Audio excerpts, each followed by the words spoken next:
Hello and welcome, my dear students. I am Prakriti Kapoor and I welcome you on this channel We Assist You Kapoor. तो यहाँ पर हम cover कर रहे हैं class 6 का पूरा literature section new learning to communicate book का। आज हम चैप्टर 8 के बारे में बात करने वाले हैं जिसका नाम है मरीला कटबर्थ इज सरप्राइज्ड। तो ये बहुत ऐसा चैप्टर है जो बहुत डिमांड में था, बहुत सारे कमेंट्स आ रहे थे कि इस चैप्टर को कवर कर लिया जाए। तो चलिए शुरू करते हैं। मरीला कटबर्थ इज सरप्राइज्ड। अब यहाँ पर मरीला किसी का नाम है, मरीला कटबर्थ किसी का नाम है और वो बहुत सरप्राइज हुई। क्यों सरप्राइज हुई, चलिए हम लोग पढ़ते हैं और समझते हैं। A middle aged brother and sister want to adopt a young boy who could be help on their farm. तो यहाँ पर कहानी है एक मिडिल एज, एक 30 to 35 अप्रॉक्स एज के भाई बहन है जो एक लड़के को अडॉप्ट करना चाहते हैं। वो चाहते हैं कि लड़का जो है हम गोद ले लें जिससे वो लड़का उनको फार्म या फार्मिंग में मदद करा सके। What happens when a young orphan girl is mistakenly sent to them instead of a boy? पर क्या होता है जब एक लड़के की जगह एक अनाथ लड़की को गलती से इनके पास भेज दिया जाता है। तो यहाँ पर पढ़ते हैं और समझते हैं। मरीला कम ब्रिस्कली, ब्रिस्कली का मतलब होता है क्विकली, बहुत जल्दी जल्दी। Marilla came briskly forward as Matthew open the door. तो मैथ्यू जो है भाई का नाम है और मरीला बहन का नाम है। तो मरीला बहुत क्विकली आगे बढ़कर आई जब मैथ्यू ने दरवाज़ा खोला। But when her eyes fell on the odd little figure in the stiff, ugly dress with the long braid of red hair and the eager, luminous eye, she stopped short in amazement. पर क्या हुआ कि जैसे ही मरीला, ये जो बहन है, इसकी आंखें जो हैं पड़ती हैं, इसकी नज़र पड़ती है एक ऑड लिटिल फिगर पर। एक अजीब सी छोटी सी कुछ फिगर है, दिख रहा है कुछ जो स्टिफ है। स्टिफ का मतलब होता है टफ या hard.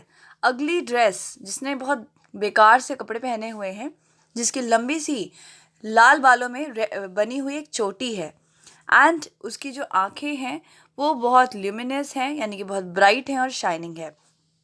She stopped in stop amazement. अब मरीला एकदम उसको सरप्राइज हो जाती है वो कि ये क्या है। मतलब हमने तो लड़के को कहा था कि लड़का आना चाहिए, लेकिन अभी ये कौन है। Marilla Cuthbert, who's that? She ejaculated, where's the boy? Matthew Cuthbert से पूछती है वो। मरीला बोलती है मैथ्यू कटबर्थ who's that? अपने भाई से भाई का नाम लेकर पूछती है कि ये कौन है। और she ejaculated, ejaculated का मतलब होता है कि ज़ोर से चिल्ला के पूछना कि where's the boy? लड़का कहाँ है। There wasn't any boy, said Matthew wretchedly. तो मैथ्यू जो कि उसका भाई है वो कहता है कि कोई भी बॉय नहीं है। There was only her, वहाँ सिर्फ ये थी, कोई भी लड़का नहीं है। रेशली का मतलब होता है अनहैप्पीली या अनहैप्पी मैनर में, एक बुरे वे में, एक दुखी वे में बोलता है कि कोई लड़का नहीं है, वहाँ यहाँ पर सिर्फ ये लड़की है। He nodded at the child, remembering that he had never even asked her name. उसके बाद वो उस लड़की की तरफ देखता है और अपने चेहरे से सर को हिलाता है और उसको याद करता है कि मैंने तो उस बच्चे का नाम भी नहीं पूछा है, मुझे तो शायद इस बच्चे का नाम भी नहीं पता है। ठीक है। No boy but there must have been a boy, insisted Marilla. Marilla जो कि उसकी बहन है कहती है नो बॉय, बॉय क्यों नहीं है, बॉय होना चाहिए था। We send word to Mrs Spencer to bring a boy. हमने मिसेस स्पेंसर को मैसेज भेजा था कि हमें लड़का चाहिए। Well she didn't. तो अब जो उसका भाई है वो क्या आंसर करता है मैथ्यू कि पर उसने नहीं भेजा। शी ब्रॉट हर, उसने ये भेजा है, उसे इस लड़की को भेजा है। I asked the station master and I had to bring her home. मैंने स्टेशन मास्टर से पूछा कि उसने क्या भेजा है, तो उसने बताया कि उसने ये लड़की ही भेजी है और मुझे इसको घर लाना पड़ा।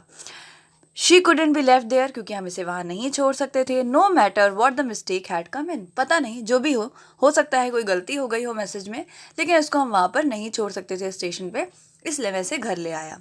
Well this is pretty piece of business, ejaculated Marilla. अब मरीला गुस्सा आ रही है, गुस्से में है, कहती है ये तो अच्छा ही बिजनेस बना रखा है, मतलब कहो कुछ और रिसीव कुछ और होता है। During this dialogue the child remained silent. अब ये जो बातचीत चल रही है भाई बहन के बीच में, इसमें जो बच्ची है इसको समझ में कुछ नहीं आ रहा है और वो चुप है.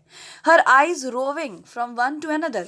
रोविंग मतलब होता है रिवॉल्विंग, मतलब एक बार इसको देखती है, एक बार उसको देखती है. जब भाई बोलता है तो भाई को देखती है, जब बहन बोलती है तो बहन को देखती है. उसकी आंखें जो है कंटिन्यूसली एक दूसरे इस कभी इसके और कभी उसके ऊपर मूव कर रही है. All the animation fading out of her face. और उसके चेहरे पर एक जो हैप्पीनेस थी वो फेड आउट हो रही है, धीरे धीरे कम हो रही है, यानी कि वो भी अब धीरे धीरे दुखी होने लगी है. Suddenly she seem to grasp the whole meaning of what had been said.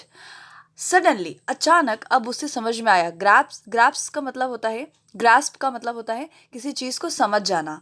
तो अब बच्ची है, उसे चीज़ें समझ में नहीं आ रही होंगी अभी तक, लेकिन अभी उसे अचानक से सब कुछ समझ में आ गया कि क्या कहा जा रहा था. Dropping her precious carpet bag, she sprang forward a step and clasped her hand. अब उसने क्या हुआ है, उसके हिसाब से उसके पास एक कारपेट का एक बहुत अच्छा बैग है. जो बैग वो लेकर आई है तो वो बहुत प्रेशियस है उसके लिए. वो उस बैग को नीचे गिरा देती है और उसके बाद स्प्रैंग का मतलब होता है जल्दी से आगे, मूव फॉरवर्ड रैपिडली, जल्दी से आगे बढ़ना. तो आगे बढ़ती है और अपने दोनों हाथ को क्लैप्स्ड कर लेती है. क्लैप्स्ड का मतलब होता है टू होल्ड टाइटली, एक हाथ को दूसरे हाथ में फंसा के पकड़ लेना. तो दोनों हाथों को जोर से क्लैप्स कर लेती है और उसके बाद कहती है, यू डोंट वॉन्ट मी.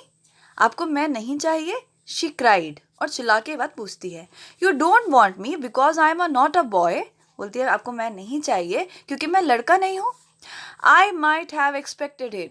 मैंने इस बात की उम्मीद की ही थी. Nobody ever did want me. क्योंकि मुझे कोई नहीं चाहता. I might have known it well all. Too beautiful to last. और मैं शायद ये बात जानती थी कि इतनी अच्छी चीज़ें जो मेरे साथ हो रही हैं वो जल्दी ही ख़त्म हो जाएंगी. I might have known nobody really did want me. और शायद मुझे पता ही था या मुझे पता ही होना चाहिए था कि कोई भी मुझे नहीं चाहता है. Oh, what shall I do? अब वो बोलती है, अब मैं क्या करूं? I might going to burst into tears. तो मुझे अब बहुत ज़्यादा रोना चाहिए और रो रो के एकदम आंसू की एकदम नदियाँ बहा देनी चाहिए. Burst into tears she did. और ये बोलते ही वो बहुत ज़ोर ज़ोर से रोने लगती है. Sitting down on the chair by the table. Table और चेयर रखा हुआ है, वहीं बैठ जाती है. Flinging her arms out upon it. अपने हाथ को टेबल पे रख लेती है. And burying her face in them. और अपने हाथों के बीच में अपना चेहरा रख लेती है. She proceeded to cry stormily. और बहुत तेज तेज तूफानी तरीके से रोना शुरू कर देती है. Marilla and Matthew looked at each other. अब यहाँ पर दोनों भाई बहन हैं, मरीला मैथ्यू, वो एक दूसरे को देख रहे हैं. Depreciatingly across the stove. अब वो लोग एक दूसरे को देख रहे हैं और उन्हें समझ में भी नहीं आ रहा है कि भैया अब करें क्या. डेप्रिशिएटिंगली का मतलब होता है इन अ वेरी डिसअप्रूविंग वे. समझ में नहीं आ रहा है कि क्या करें. अब ये रोने लग गई इतनी ज़ोर ज़ोर से. Neither of them knew what to say or to do. दोनों में से किसी को भी नहीं पता है कि क्या कहना चाहिए या क्या करना चाहिए. Finally, Marilla stepped lamely into the bridge. तो फाइनली जो लड़की है, जो बहन है, वो जो है सोचती है कि चलो मुझे ही कुछ करना चाहिए. और वो किसी इस काम के लिए परफेक्ट तो नहीं है. स्टेप्ड इनटू द ब्रीच का मतलब होता है कि आप किसी काम के लिए सूटेबल नहीं हो, परफेक्ट नहीं हो, लेकिन फिर भी आप कोशिश करते हो. तो वो कोशिश करती है कि चलो मैं इस सिचुएशन को संभालने की कोशिश करती हूँ. Well there is no need to cry so about it. और उस बच्ची से क्या कहती है कि वेल ठीक है, यहाँ पर रोने जैसी कोई बात नहीं है. तो बच्ची क्या बोलेगी, येस देयर इज नीड. कहती हाँ ज़रूरत है. The child raise her head quickly revealing a tear stain face and trembling lips. अब अपना हाथ जो है हटाती है और उसके आंखों पे पूरे आंसू हैं, उसका चेहरे पे आंसू लगे हुए हैं और उसके होठ कांप रहे हैं. और वो बोलती है कि नहीं ज़रूरत है, रोने की ज़रूरत है. You would cry too if you were an orphan and had come to a place you thought was going to be home and found that they didn't want you because you weren't a boy. तो बोलती है मरीला से, वो बच्ची बोलती है कि तुम भी अगर मेरी जगह होती तो तुम भी रोती. अगर तुम एक अनाथ बच्ची होती और तुम्हें लगता कि फाइनली तुम्हें कोई गोद ले रहा है और तुम्हें घर मिलने वाला है, और जब तुम वहाँ जाती और उन्हें उन्हें तुम नहीं चाहिए होती क्योंकि उन्हें एक बॉय चाहिए था, तो तुम भी रोती। This is the most tragical thing that ever happen to me. और ये सबसे खराब चीज़ है जो मेरे साथ मेरी ज़िंदगी में हुई है। Something like a reluctant smile rather rusty for a long disuse mellowed Marilla's grim expression. अब यहाँ पर क्या होता है, यहाँ पर हमें एक्सप्रेशंस बताए जा रहे हैं। रिलक्टेंट का मतलब होता है अनविलिंग, कि आप चाहते नहीं हो लेकिन बिना चाहे आप स्माइल करते हो। तो ये जो लड़की है मरीला, जो बहन है, वो स्माइल करती है, एक ऐसी स्माइल जिसमें वो चाहती नहीं है स्माइल करना, अनविलिंग स्माइल है।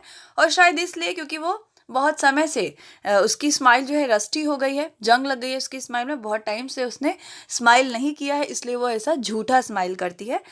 मेलोड मरीलाज ग्रिम एक्सप्रेशन। और यहाँ पर मरीला के जो एक्सप्रेशंस हैं वो थोड़े काम एंड कूल नज़र आने लगते हैं, क्योंकि अभी भी वो गुस्से में थी इससे पहले, तो अब वो थोड़ी नॉर्मल होती है कि नहीं, मैं लग रहा है ज़्यादा ओवर रिएक्ट कर गई हूँ। Well don't cry any more. और कहती है कि चलो रो मत, अब बिल्कुल मत रो। We are not going to turn you out of the doors tonight. हम तुम्हें घर से बाहर थोड़ी ना निकाल देंगे आज रात ही। You will have to stay here until we investigate this affair. तुम यहीं रहोगी जब तक हम इस मामले के बारे में छानबीन करते हैं। What's your name? इसके बाद मरीला उस लड़की से पूछती है कि तुम्हारा नाम क्या है। The child hesitated for a moment. अब चाइल्ड जो बच्ची है वो एक पल के लिए, 2 मिनट के लिए हेजिटेट करती है अपना नाम बताने में। उसके बाद कहती है, will you please call me Cordelia? Said ईगरली। और बहुत एक्साइटमेंट में कहती है, क्या तुम मुझे कॉर्डिलिया बुला सकती हो? Call you Cordelia, is that your name?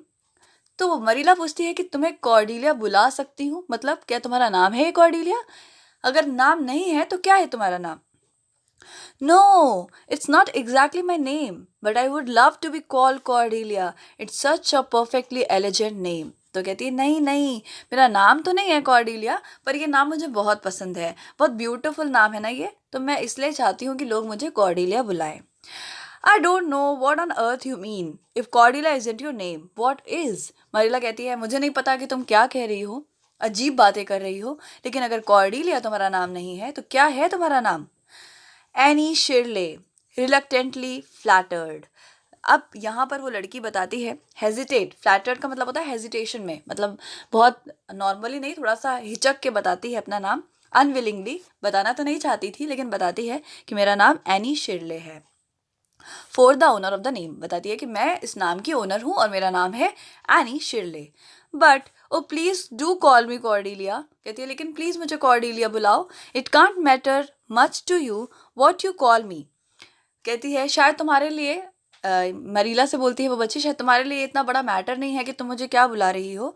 If I am going to be here a little while, अगर मैं यहाँ पर कुछ ही दिन रहने के लिए हूँ, जब आप इन्वेस्टिगेशन कर लोगे तो मुझे तो वापस भेज दोगे, तो जब तक मैं यहाँ हूँ मुझे कॉर्डिलिया बुला लो।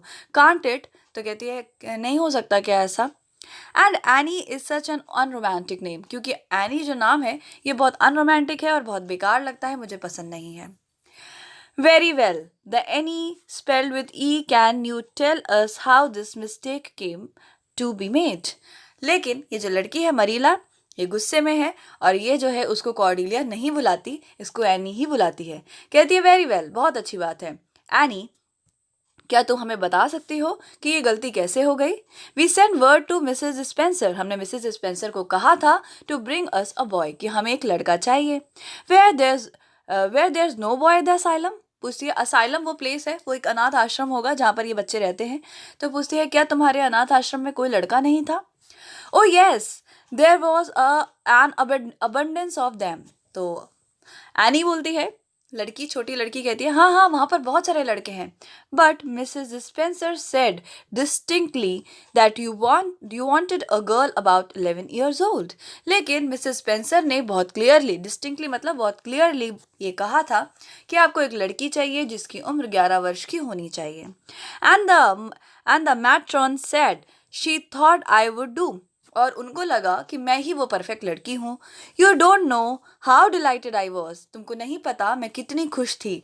आई couldn't sleep all last night for joy, और खुशी के मारे मैं रात भर सो नहीं पाई।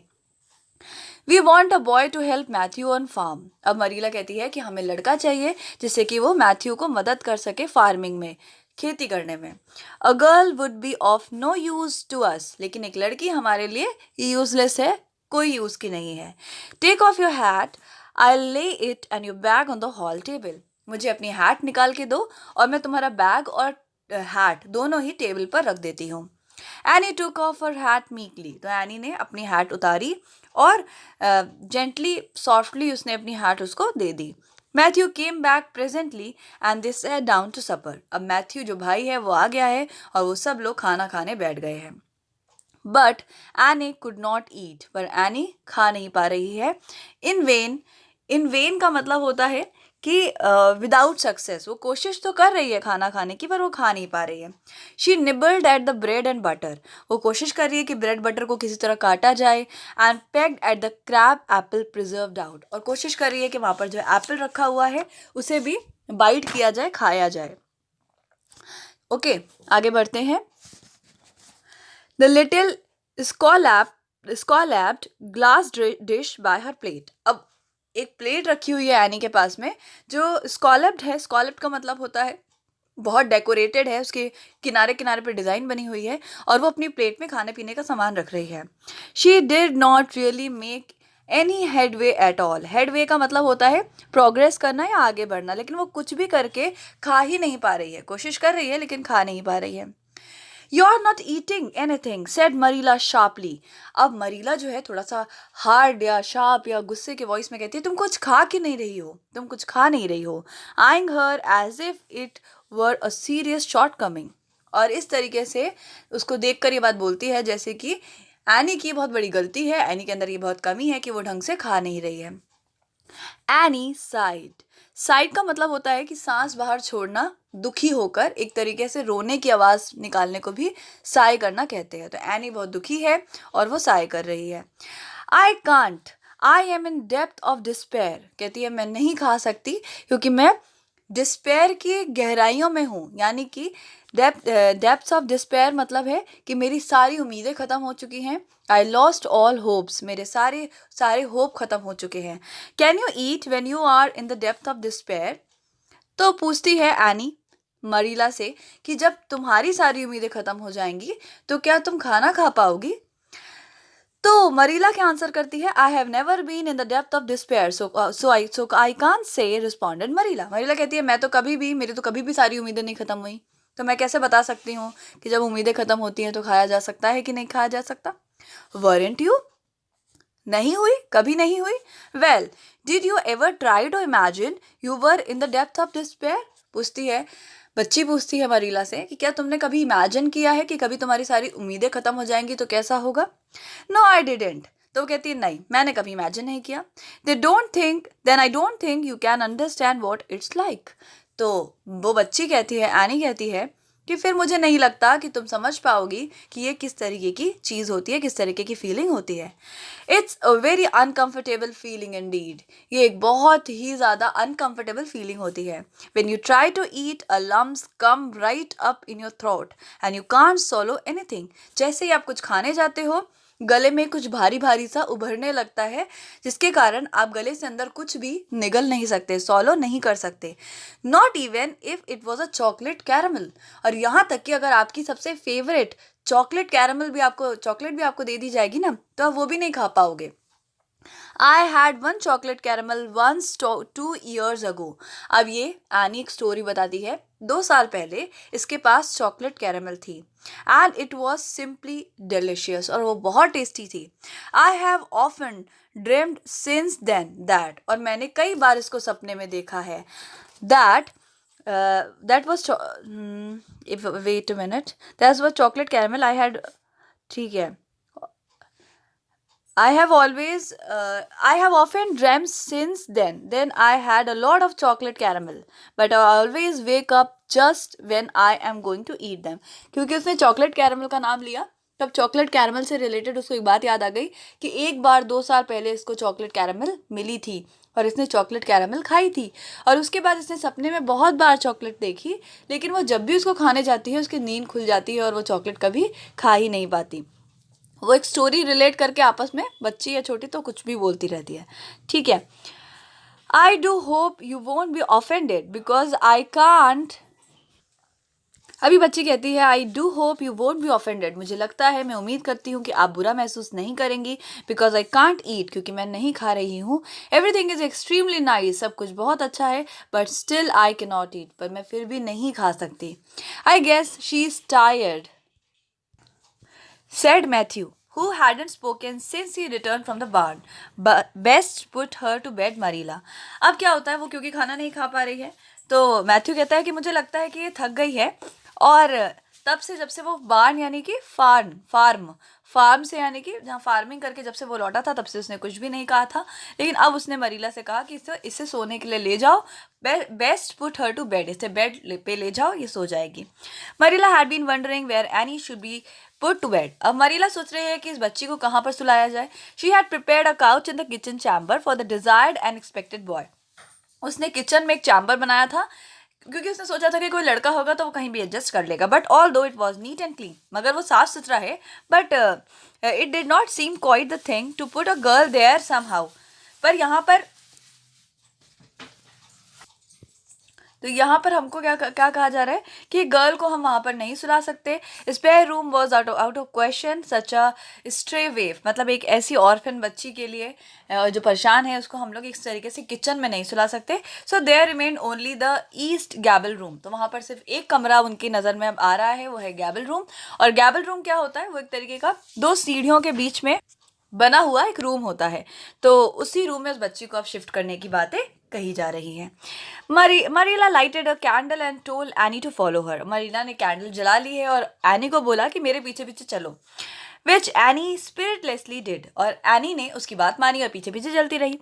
Taking her hat and carpet bag from the hall table as she passed. और जैसे वो जा रही थी तो टेबल पर जो उसकी हैट और बैग रखा था उसे भी उसने उठा लिया।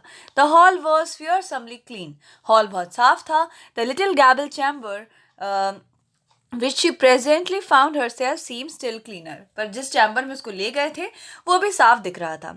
मरीला set the candle on 3-legged 3-corner table and turned down the bedclothes। इसके बाद मरीला ने कैंडल को एक पास में कैंडल स्टैंड होगा उस पर रख दिया और बेड पे चादरें बिछा दी। I suppose you have nightgown, she question. और कहा कि मुझे उम्मीद है कि तुम्हारे पास रात में पहनने वाला नाइट सूट या नाइट गाउन होगा। एनी नॉडेड, एनी ने कहा हाँ। यस आई हैव टू, मेरे पास दो है। The matron of the asylum made them for me. Asylum की जो जहाँ पे मैं रहती थी वहाँ की जो हेड थी, जो हमारी केयर टेकर थी, उन्होंने हमारे लिए दो बनाया था। दे आर फियरफुली स्किम्पी, वो जो है बहुत स्किम्पी है यानी कि बहुत छोटी है। There is never enough to go around in asylum. और क्योंकि असाइलम में जहाँ हम लोग रहते थे वहाँ पर कोई भी चीज़ बहुत इनफ नहीं होती थी, हर चीज़ कम ही थी। So the things are always skimpy, इसलिए वहाँ हर चीज़ हमें कम ही मिलती थी। At least in a poor asylum like ours, at least ऐसे असाइलम्स में जैसे हमारा था, क्योंकि गरीब असाइलम में हम रहते थे तो ऐसे वहाँ पर हर चीज़ की कमी होती थी। I hate skimpy night dress, मुझे स्किम्पी नाइट ड्रेस पसंद नहीं है। But one can dream just as well as in them in the lovely trailing ones and frill around the neck, that's one consolation. लेकिन अपने आप को सांत्वना देने के लिए, अपने आप को नॉर्मल रखने के लिए यही कहना काफ़ी होगा कि आप जो है जितना अच्छे गाउन पहनकर सपना जैसे सपने देखते हो वैसे ही सपने आप ऐसे गाउन को पहनकर भी देख सकते हो। तो सपनों में कोई डिफरेंस नहीं है, बस कपड़ों में डिफरेंस है, ठीक है। Well undress as quick as you can and go to bed. तो यहाँ पर वो लेडी कहती है मरीला कि जितनी जल्दी हो सके उतनी जल्दी कपड़े चेंज करो और सोने जाओ। I'll come back in a few minutes for the candle। मैं कुछ मिनट्स बाद आती हूँ और कैंडल लेके जाऊंगी। I dare not trust you to put it out yourself। मैं तुम पर भरोसा नहीं कर सकती कि तुम खुद इसे बुझा लोगी, इस कैंडल को बंद कर दोगी। You would likely to set the place on fire। क्योंकि हो सकता है कि तुमसे ये चीज़ मैनेज ना हो और तुम इस जगह पर आग लगा दो। When Marilla had gone, Annie looked around her wistfully। तो जब मरीला चली गई तो एनी जो है बहुत दुखी मन से सारी तरफ देखने लगी। The whitewash walls were so painfully bare staring that she thought that they must ache over their own bareness. तो वहाँ पर जो थे वॉल्स थे उनको देख रही है, फ्लोर्स को देख रही है जो कि बहुत अच्छे से वेल मेंटेन नहीं है, और उसको देखकर वो सब चीज़ों को देखकर वो दुखी हो रही है। वहाँ पर सिर्फ एक राउंड ब्रेडेड मैट है in the middle, such as Anne had never seen before. बस एक वहाँ पर मैट है जो अच्छी है, जो कि बुनी हुई मैट है, राउंड ब्रेडेड मतलब कि राउंड में बुनी हुई मैट है जो कि अच्छी है और ऐसी एनी ने कभी नहीं देखी। In one corner there was a bed, एक कॉर्नर में बेड पड़ा हुआ है, a high old fashioned one with 4 dark low turned post, और बेड भी बहुत ओल्ड फैशन है और उसके किनारे किनारे पे जो पोस्ट लगे हुए हैं वो भी बहुत अजीब से टर्न है और अजीब है, बहुत पुराने ज़माने जैसे। In the other corner was there a four-seat three-corner table adorned with a fat red velvet pin cushion hard enough to turn the point of the most adventurous pin। यहाँ पे पूरे रूम का डिस्क्रिप्शन दिया जा रहा है कि दूसरे साइड में क्या है, एक टेबल है जहाँ पर रेड वेलवेट पिन कुशंस हैं और वो जो है वो भी बहुत अजीब है, स्पेशल टाइप के हैं, डिफरेंट टाइप के हैं।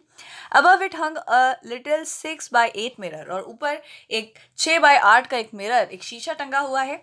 Midway between the table and the bed was a window, table और बेड के बीच में एक विंडो है with an icy white muslin frill over it, और उसके ऊपर जो है वाइट कलर का कोई फ्रिल वाला एक पर्दा पड़ा होगा।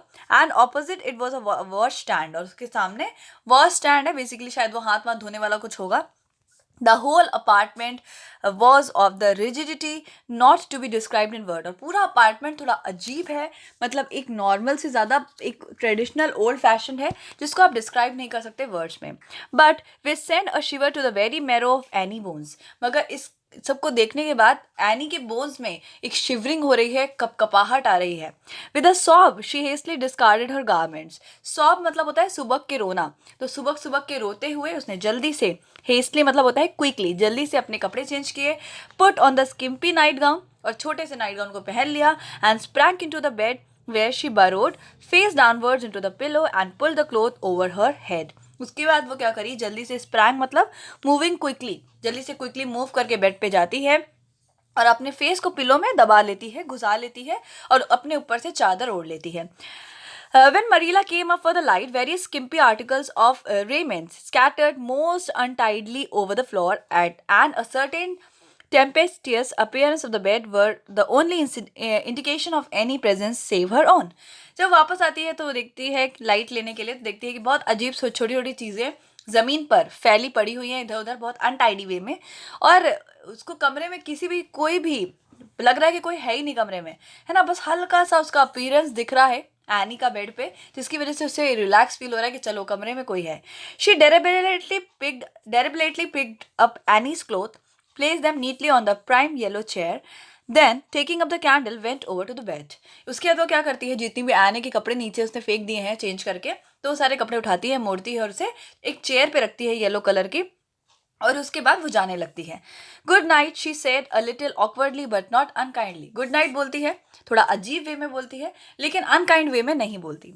Annie's white face and big eyes appeared over the bed cloth with a startling suddenness. जैसे वो गुड नाइट बोलती है तो अचानक से चौंकाते हुए, चौंकाने वाले वे में, स्टार्टलिंग यानी कि चौंकाने वाले वे में, सडनली एनी क्या करती है, अपना चेहरा बाहर निकालती है, वाइट कलर का चेहरा है उसका और बड़ी बड़ी आंखें हैं।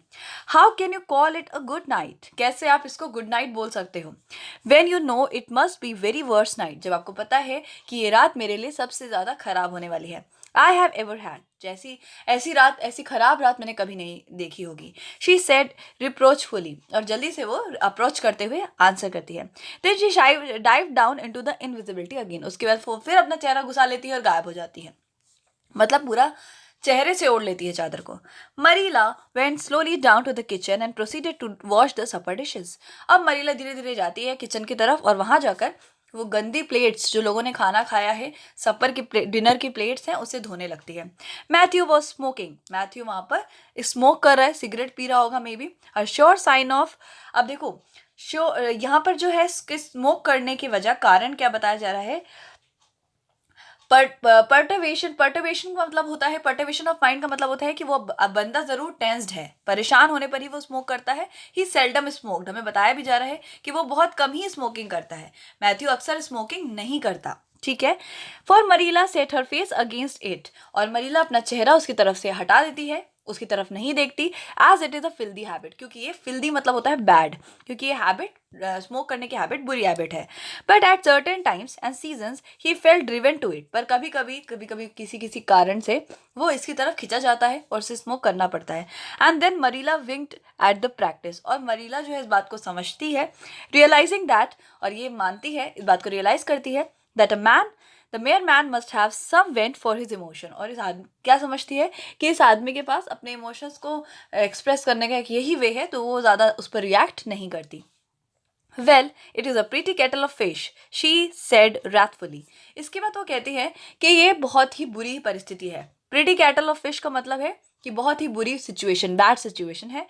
और उसके बाद बहुत गुस्से में वही बात कहती है, this is what comes of sending word instead of going our self. कहती है यही नतीजा है ना, खुद जाते तो सही चीज़ लेकर आते, लेकिन हमने सिर्फ मैसेज भेजा, उसका ये नतीजा है। Richard Spencers folk have twisted the message somehow. मुझे लगता है कि जो मिसेस स्पेंसर हैं, जिससे हम लोगों ने ये मैसेज भेजा था, उनके लोगों ने उनको मैसेज सही से नहीं पहुंचाया और मैसेज को बदल दिया, ट्विस्ट कर दिया, मैसेज को चेंज कर दिया। One of us will have to drive over and see Mrs Spencer tomorrow. हम में से किसी एक को ड्राइव करके जाना पड़ेगा और मिसेस स्पेंसर से मिलना पड़ेगा। That certain this girl will have to be sent back to the asylum.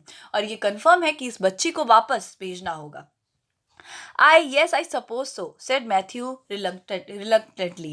तो reluctantly मतलब है reluctant होना, मतलब है unwillingly, वो चाहता तो नहीं है लेकिन फिर भी कहता है कि हाँ मुझे भी यही लगता है। You suppose so, don't you know it? अब यहाँ पर मरीला चिड़चिड़ा जाती है, गुस्सा आ जाती है, कहती है तुम्हें भी लगता है, तुम्हें पता होना चाहिए, तुम्हें कंफर्म होना चाहिए, तुम्हें लगता है। Well, now she's a real nice little thing, Marilla. It's kind of a pity to send her back when she's so set on staying here। अब यहाँ पर वो जो लड़का है मैथ्यू कहता है कि हाँ मुझे लगता है कि वो जो बच्ची है वो अच्छी है, बहुत अच्छी है, और बहुत दुखद होगा कि हमें उसको वापस भेजना पड़े, जबकि वो माइंड सेट के साथ आई है कि वो यहीं रहेगी। Matthew Cuthbert, you don't mean to say you think we ought to keep her. तो मरीला कहती है कि मैथ्यू कटबर्थ, तुम्हें ये तो नहीं लगता, क्या तुम ये तो नहीं कहना चाहते हो कि हमें इस लड़की को अपने साथ रख लेना चाहिए? Marilla's astonishment could not have been greater if Matthew had expressed a predilection for standing on his head।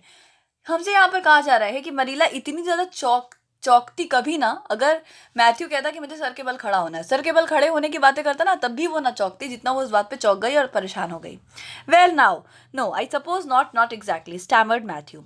Matthew जो है थोड़ा सा कांप रहा है, थोड़ा हकला रहा है, स्टैमर मतलब हकलाना, और कहता है well now no I suppose not exactly. वो अपनी बात सही से कह नहीं पा रहा है, कह रहा है नहीं, हाँ नहीं, मुझे लगता है, नहीं मैं ये नहीं सोचता हूँ, और कंफ्यूज हो रहा है।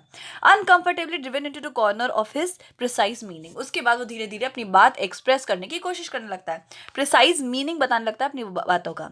कहता है I suppose I could hardly be expected to keep her. मुझे लगता है कि मैं मानता हूँ या मैं सपोज करता हूँ कि हम इसको रख सकते हैं या नहीं रख सकते। I should say not what good would she be to us. मुझे नहीं पता कि ये लड़की हमारे लिए क्या है, या मैं ये भी जानता हूँ कि ये लड़की हमारे लिए किसी काम की नहीं है। I should we might be some good to her, मगर हम इसके काम के हैं। Said Matthew suddenly and unexpectedly. Matthew कहना तो नहीं चाहता था ये बात, लेकिन उसने कह दिया कि हम उसके काम के तो हैं, हम तो उसे अच्छी जिंदगी दे सकते हैं, वो भले ही हमारे लिए किसी काम की ना हो। Matthew Cuthbert, I believe that the child has bewitched you, I can see as plain that you want to keep her. तो उसकी बहन मरीला कहती है कि मैथ्यू कटबर्थ, मुझे भरोसा है कि इस बच्चे ने तुम पर कोई बिविश यानी कि एक तरीके का जादू कर दिया है, जिसके कारण तुम इसे रखना चाहते हो। Well now she is a real interesting little thing, persisted Matthew.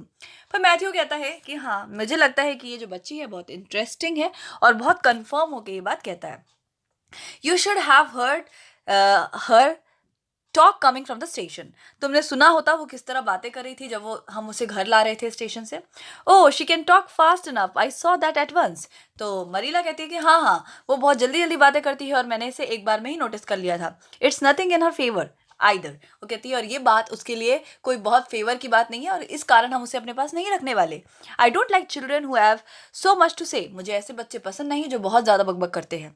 I don't want an orphan girl. मुझे एक अनाथ लड़की नहीं चाहिए। And if I did she isn't the style I picked out. अगर मुझे चाहिए भी होती तो ये उस तरह की लड़की नहीं है जिसे मैं लाती अपने घर, तो ये अच्छी लड़की नहीं लगी मुझे। There is something I don't understand about her, और मुझे समझ में नहीं आता इसके बारे में कुछ भी। No she is got to be dispatched straight away back where she came from. और इसे वापस भेजना होगा एग्जैक्टली वहीं जहाँ से ये आई है। I could hire a French boy to help me, said Matthew, and she would be company for you। तो मैथ्यू कहता है कि मैं एक फ्रेंच लड़का हायर कर लूँगा जो मुझे फार्म में मदद कर देगा और ये तुम्हारे लिए कंपनी बन जाएगी, यानी तुम्हें इसका सपोर्ट मिलेगा और तुम इसके साथ अपना टाइम स्पेंड कर पाओगी। I am not suffering for the company said Marilla shortly and I am not going to keep her. अब मरीला कहती है कि मुझे कोई कंपनी नहीं चाहिए और मैं इस लड़की को नहीं रखने वाली हूँ। Well now it's just as you say of course Marilla said Matthew. अब मैथ्यू को गुस्सा भी आ रहा है लेकिन वो कुछ कह नहीं सकता। वो कहता है ठीक है, जैसा भी तुम कहोगी वैसे ही होगा, है ना Marilla. Raising and putting his pipe away, और वो जो स्मोक कर रहा था उस पाइप को हटाता है और उठ के खड़ा होता है और कहता है I am going to bed, मैं सोने जा रहा हूँ। टू बेड वेंट मैथ्यू, और वो सोने चला जाता है। And to bed when she had put her dishes away when Marilla, अब इसके बाद जब वो बर्तन धो लेती है तो मरीला भी सोने चली जाती है। Frowning most रिसाउटली and upstairs in the east gable a lonely heart-hungry friendless child cried herself to sleep। और इसके बाद यहाँ पर लिखा हुआ है फ्राउनिंग। फ्राउनिंग का मतलब होता है एक डिसअप्रूवल, है ना, एक असहमति। और रिसोल्यूटली का मतलब होता है सख्ती। एक असहमति और एक हार्ड सिचुएशन के साथ मरीला भी सोने चली जाती है और ऊपर उस छोटे से कमरे में जो सीढ़ियों के नीचे बना है वहाँ पर एक अकेला, एक भूखे दिल का, यानी कह सकते हैं बहुत ही लोनली चाइल्ड, जो कि फ्रेंडलेस चाइल्ड है, इसका कोई दोस्त नहीं है, वो अकेली रोती है और अकेली सो जाती है। ये जो स्टोरी है ये जो है हमने from Anne of Green Gable से ली गई है। ल्यूसी मॉड मोंटेगोमरी ने स्टोरी को लिखा था। आई होप मैंने इसे सक्सेसफुली बहुत अच्छे से आपको हिंदी में एक्सप्लेन कर दिया है। वीडियो अच्छा लगा हो तो मुझे कमेंट करके बताइएगा, और चैनल पर पहली बार आए हैं तो इस चैनल को सब्सक्राइब करके बेल आइकन प्रेस कर लीजिएगा, जिससे आने वाले वीडियोस के नोटिफिकेशन आपको टाइम पर मिलते रहे। Thank you so much and God bless you.